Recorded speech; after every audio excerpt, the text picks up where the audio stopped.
Shine परिवार के आप सभी कस्टमर, सभी एसोसिएट, आप सभी को Rashid Naseem, chairman shine group का प्यार भरा नमस्कार। साथियों, ये जो अभी मैंने आप सभी लोग सामने एक लेटर पोस्ट किया है, जो कि कस्टमर की तरफ से एक याचिका दायर की गई है, जिस याचिका में एजेंसीज को पार्टी बनाया गया। और जब एजेंसीज तक चिट्ठी गई है तो एजेंसी की तरफ से एक रिमार्क आया है, जिसमें एजेंसी ने उनको रेकमेंड किया है कि आप इस लेटर को और इस एप्लीकेशन को सीबीआई स्पेशल कोर्ट के सामने आप प्रस्तुत करें। यानी एक तरह से एजेंसी ने एक रास्ता दिखाया कि आप स्पेशल कोर्ट जाकर वहां पे इस लेटर को देते हैं तो वहां से मार्क होकर के इनके पास आएगा। खैर, वो वहां भी चला जाएगा, क्योंकि ये याचिका उच्च न्यायालय में दायर की गई है और जाहिर सी बात है उच्च न्यायालय से भी सभी डिपार्टमेंट को नोटिसें जाएंगी। कहने का सिर्फ मतलब इतना सा है कि जिस बात को मैं पीछे कई सालों से कहता चला आ रहा था, अब उसके ऊपर धीरे धीरे एक्शन शुरू हो चुका है और एक्शन पेपर वर्क में है। समझने वाली बात उन सभी एसोसिएट्स के लिए है जो अभी तक गलती करने के बाद बचे हुए हैं और उन्हें यह लगता है कि वो हमेशा बचे रहेंगे। मैंने पीछे कई बार रास्ता दिया और आप लोग इस बात के गवाह हैं कि जूम मीटिंग में जब भी किसी एसोसिएट ने मुझसे बात करी, कस्टमर ने मुझसे बात करी, और एसोसिएट की गलती होते हुए भी मैंने कस्टमर से निवेदन किया कि पहले एसोसिएट को मौका दिया जाए। और आज तक किसी भी एसोसिएट ने किसी कस्टमर को अपने पास से पैसे नहीं दिए होंगे जिसने उससे पैसे लिए हुए हैं, जिसे धमकी मिली थी एफआईआर कराने की या बाकी किसी। लेकिन आज तक मामला रुका हुआ है सिर्फ इसलिए क्योंकि मैंने अभी कस्टमर को अलाउ नहीं किया था कि आप जाइए कोई एक्शन लीजिए। अब ये जो एप्लीकेशन गई, इसमें जो नाम दिए गए, इस नाम में कंपनी का कोई रोल नहीं है। ये वो पीड़ित कस्टमर हैं जो इन एसोसिएट के द्वारा कहीं ना कहीं पीड़ित किए गए हैं। कोई किसी से उसके अकाउंट पैसा लेके बैठा हुआ है, किसी ने एसोसिएट ने कस्टमर से कहा जाओ एफआईआर करा दो, कंपनी भाग चुकी है। किसी ने अपनी साइट पर, जब उन्हें साइट दी गई थी जिम्मेदारी उठाने के लिए, तो उस समय पर किसी ने कस्टमर से यह कहा कि रजिस्ट्री कराना है तो डेवलपमेंट चार्ज देना पड़ेगा, नहीं तो कंपनी भाग गई है, जाकर कंपनी एफआईआर कर दो।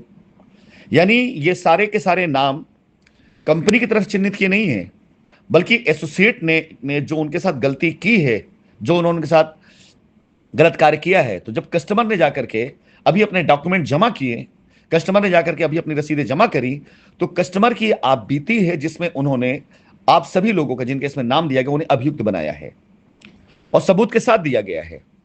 किसी ने किसी के बैंक अकाउंट का ट्रांजैक्शन दिया है, किसी ने किसी के साथ की गई व्हाट्सएप चैट का सबूत दिया है, किसी ने किसी के साथ रिकॉर्डिंग दी है। और ये तो अभी जस्ट शुरुआत हुई है। शुरुआती दौर में अभी सिर्फ उन लोगों का नाम डाला गया है, उन लोगों का नाम आया हुआ है, वो मैं पेपर आपको भेज रहा हूं, जिनके ऊपर आरोप काफी बड़े लगाए गए हैं। और जाहिर सी बात, जब ये उच्च न्यायालय में याचिका जाएगी, उच्च न्यायालय में याचिका कंसीडर की जाएगी, जांच एजेंसियों को नोटिस किया जाएगा, तो इस पूरे के पूरे प्रकरण पर जांच एजेंसियों के द्वारा जांच भी की जाएगी। और ये एक पेपर वर्क है, ये इसका क्या असर पड़ता है लोगों के ऊपर, ये बात की बात है। लेकिन ये पेपर वर्क तैयार हो रहा है जो कि कंपनी और कस्टमर, जो लीगल में नहीं है, उनके फेवर का है। माननीय उच्च न्यायालय में जब यह बात रखी जाएगी कि ऐसे कस्टमर भी हैं जिन्हें लोगों ने बना रखा है, बेवकूफ बना रखा है, ऐसे भी कस्टमर हैं जिन्हें लोगों ने अपनी तरफ से चीट किया और रिटो में आए हैं। अब जैसे इसके अंदर दो चार नाम हैं, उन नामों में अगर आप देखेंगे तो इनमें से वो नाम जिनके नाम पर रिटे चल रही हैं और ये रिटे इन्होंने डाल रखा है, उसमें उन्होंने अपने कस्टमर साथ किए गए वो अन्याय, अत्याचार नहीं बताया, और उनका कस्टमर खुद पहुंच करके उनके खिलाफ एप्लीकेशन दे करके, उनके खिलाफ सबूत दे करके, उनके खिलाफ एक रिट में आ चुका है। तो जरा बताइए, आप जो नाम इसमें ऐसे हैं जो रिटो में चल रहे हैं, तो क्या उनके ऊपर इन लोगों की वजह से, इनके दिए गए सबूतों की वजह से क्या जांच नहीं बैठेगी? जाहिर सी बात है, कंपनी ने अपने अकाउंट में लिए पैसे से कभी इनकार नहीं किया, वो रिकॉर्ड में है। कंपनी ने सर्वत्र सब कुछ दे दिया जांच के लिए। लेकिन जो एसोसिएट रिटो में आए हैं, क्या उन्होंने अपनी रिटो में यह जाहिर किया है कि हां, हम रिट में आए हुए हैं लेकिन हमने पैसा कस्टमर के अपने अकाउंट में भी लिया है? क्या उन्होंने ये जाहिर किया है कि हां, हमने अपने घर में आईडी लगाकर फायदा भी कमाया है? बिल्कुल नहीं किया है। अब जब ये सारे नाम उजागर होंगे तो ये रिटे और रिटो से जुड़े लोग तो गए, पहले जांच में आएंगे। इसके अलावा वो सारे एसोसिएट्स जो साइटों पर थे, जिनकी जिम्मेदारी साइटों पर थी, जब जांच बैठेगी तो ऐसी रजिस्ट्रियां जब निकलेंगी, जो रजिस्ट्रियां उन्होंने किसी और करवाई हुई है, जिनका पैसा कंपनी में नहीं था, जब उनसे पूछा जाएगा कि रजिस्ट्री आपने कैसे कराई, तो बताएंगे, उनका नाम लेंगे वो। कि फला फला ने हमसे ये पैसे लिए या फला फला ने हमसे उस डील पर रजिस्ट्री करा दी, या जो एसोसिएट अपने अकाउंट में पैसा लेकर बैठा हुआ है वो सारे एसोसिएट बारे में जब गवाही दी जाएगी हमने फला एसोसिएट अकाउंट में पैसे दिए थे।